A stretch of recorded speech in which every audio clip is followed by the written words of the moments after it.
Chances are your company is being tasked to go through some kind of change right now, but is it agile enough to go through a transformation? What are the identifiers that you should be looking at? Well, to answer those questions, consultant Tim Myers is here. He's a regular contributor to The Customer.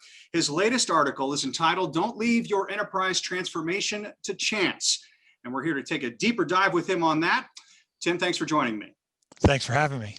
So Tim, you write a lot of great pieces, but focusing on this one, why do you think so many companies are averse to change?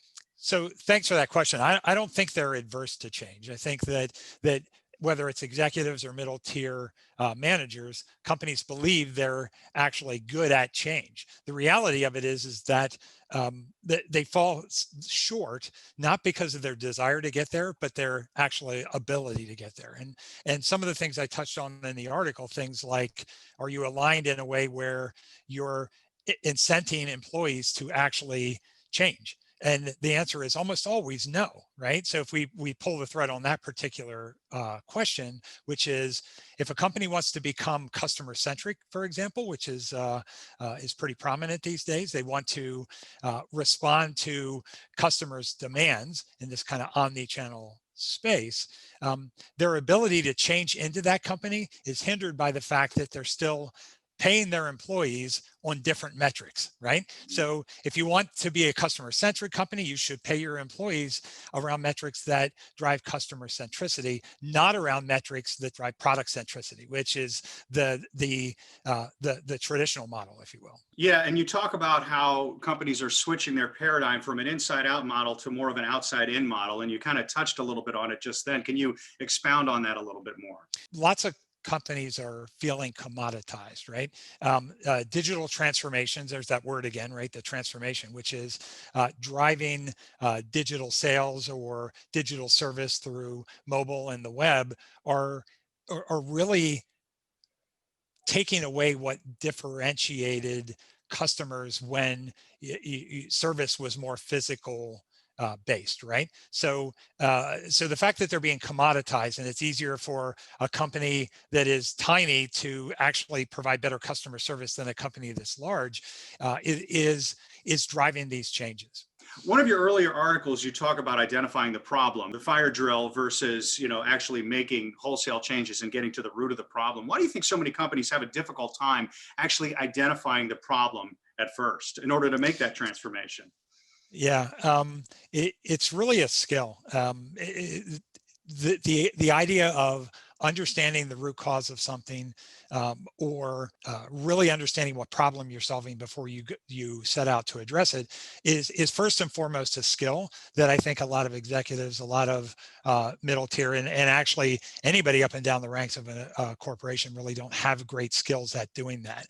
And you can also see that people are incented to do things quickly, which kind of takes away from the idea that I'm going to slow down to go faster, or really dissect what's going on here so that I can solve the problem correctly in the first place. And that understanding or that skill is an analytical skill. So how do I analyze this situation to understand what the problem is? And those analytical skills are just not something that people either develop.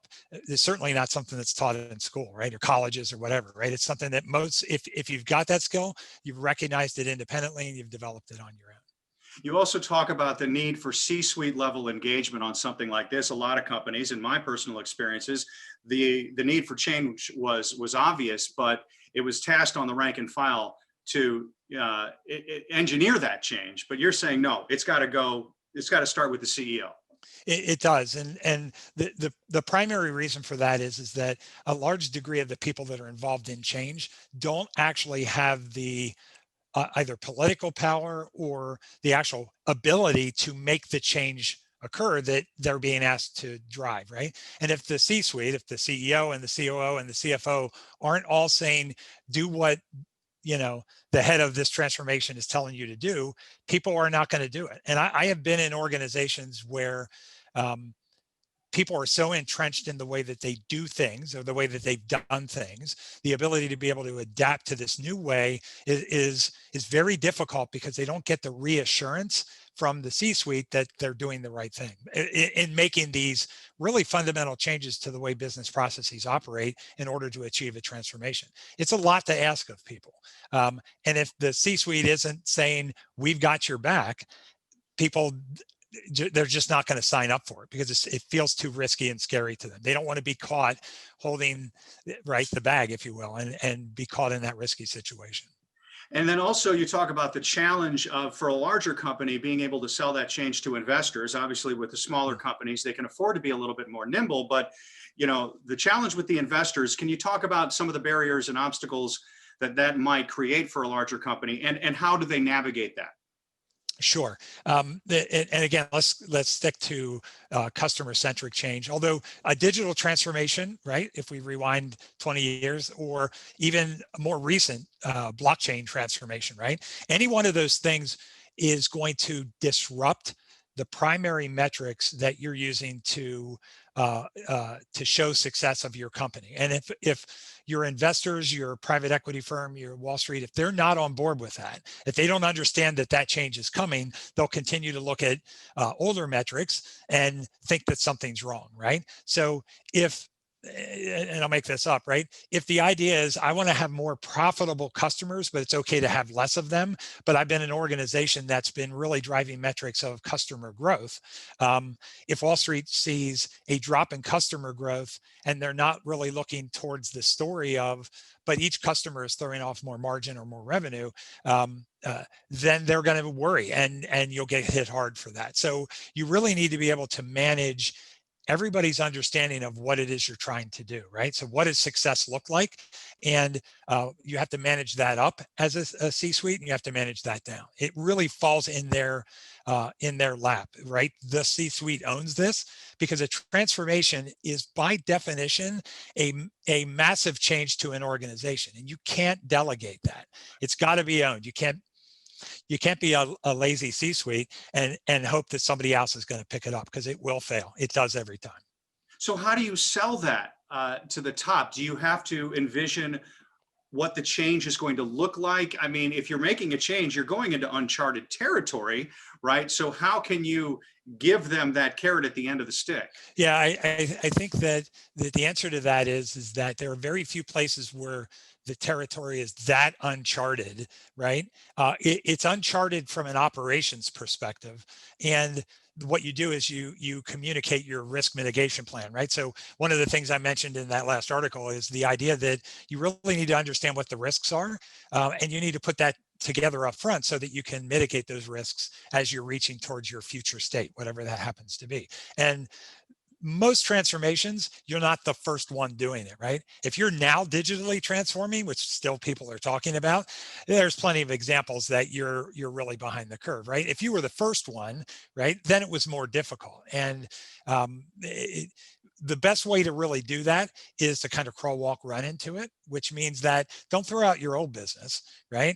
Find a way to start the transformation without throwing out your old business model, separating, running separately. Those types of things are all ways to address that risk model, to make sure that you're not finding yourself in a difficult situation. In your experience as a consultant, have you found companies are receptive to going through these transformations, or have they been reticent? Well, everybody is receptive to going through them. The fact is that I find that most of them, not most of them, a large degree of them fail. And what I mean by that is people externally in big X corporation only sees successful transformations. They don't see the ones that people have tried and have failed, right? And there's a lot of those.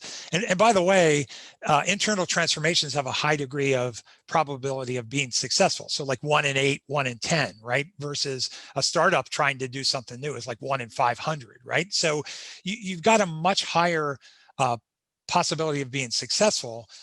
But again, there are failures all over the place for the reasons that I mentioned in the article. Everything from organizational structure to compensation to the problem definition to all of those things that prevent things from being successful.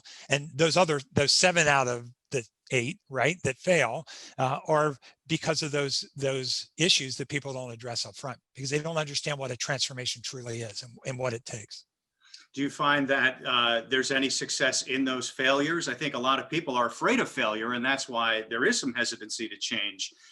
But is there any merit in taking a shot and falling short? I couldn't be a bigger proponent of learning through failure, right? Like the only risk is risk not taken, right? And I think that understanding that a risk model and going after it and learning from your failures, if you do post-mortems, if you learn from your failures, you're going to be a better, stronger company. The key is that lots of folks don't do that, right? People aren't rewarded for taking a risk and failing and trying to figure out how to do something, right? It's a stigma still, and that's pretty evident in a lot of the organizations I consult in. It would require some accountability as opposed to some finger pointing, it sounds like.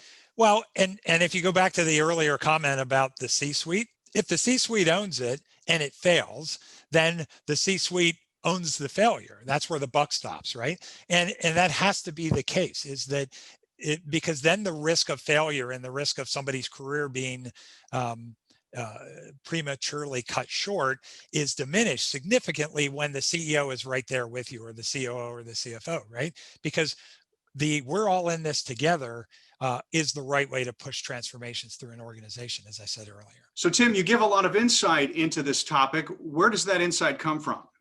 Yeah, I've been super grateful and lucky to be an outside observer as a consultant in a lot of large corporations, right? And folks that are going through transformations. And a bit of my background is around fixing failed projects, entities, departments, whatever you call it. And what I noticed in being that outside observer is that there are patterns that people don't see. It's this traditional, you can't see the forest for the trees, right? And this outside in perspective that I've had allows me to see patterns. For example, people continuing to fail at solving problems. Well, why do they do that? Well, because they don't know what problem they're solving. That was so evident to me because I'm looking at it and going, why is this failing? When internally they're just concentrating on the fact that it's failing, right? So a lot of the things that I talk about in my articles and in my next one is actually going to be around the idea of how patterns of behavior are things to really keep an eye out for in enterprise transformations, because that's how you're going to be successful. Look for those patterns. They're all over the place. And with those patterns, you can not only see the insight that we've been talking about today, but other ones as well that'll help you be successful. Tim Myers, it's really interesting stuff. I look forward to your next article. Thanks for talking to me. Thanks for having me, Rafer. I appreciate it.